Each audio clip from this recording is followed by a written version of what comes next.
السلام عليكم ورحمة الله وبركاته. يا جماعة، الفترة الأخيرة انتشرت مجموعة أو عصابة نصابين، هذول منتشرين بكثرة في التيك توك. في منهم مجموعة ماسكين بنك التنمية، في منهم مجموعة ماسكين المعارض، في منهم مجموعة ماسكين الجوالات الأقساط وما الأقساط. هذول الناس نظامهم عصابات. العصابات هذول موجودين برا المملكة وعندهم حسابات هنا في السعودية، وعندهم جوالات سعودية، وعندهم ناس عندهم حسابات في البنك. قبل يومين شفت مقطع فيديو واحد عرض مرسيدس للبيع موديل 2019. السيارة في معرض حق واحد من الشباب أعرفه شخصيا في شارع حراء في جدة، وهذا منزل عليه المقطع وقايل إنه السيارة ب87,000 وإنه السيارة نظيفة وموجودة. تواصلت معاه واتساب، طبعا أنا عارف الناس هذول بس أبغى أعطيكم الموضوع. تواصلت معاه واتساب وقال إنه السيارة في عرعر وكل شيء. قلت له أوكي خلاص، طيب إيش تبغى؟ قال لي أبغاك تحول عربون 5000 واتفقنا على 3000. أنا مشيته على جوه وقلت له خلاص أعطينا رقم الحساب. لما أعطاني رقم الحساب دخلت على إضافته على الراجحي لقيته إنه باكستاني.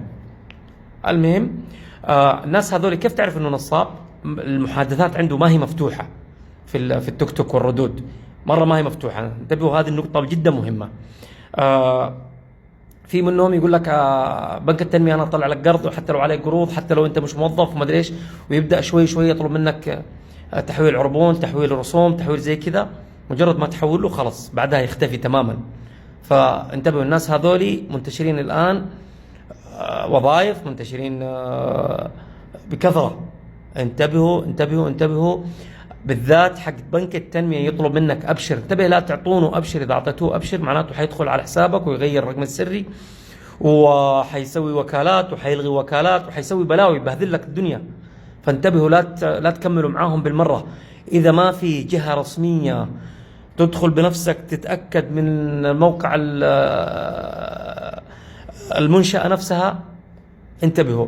حقين المعارض هذول اللي يبيعوا السيارات غالية، هم يبيعوها رخيص. هذه واحدة من الحاجات الغبية اللي يسوونها وتكشفهم انهم نصابين. ومجرد ما يلاقي منك عربون 500 ولا 1000 ريال خلاص ما عاد تقدر توصل عليه. فالرجاء انتبهوا، الله يحفظنا وإياكم جميعا ويصرف عننا وعنكم الشر.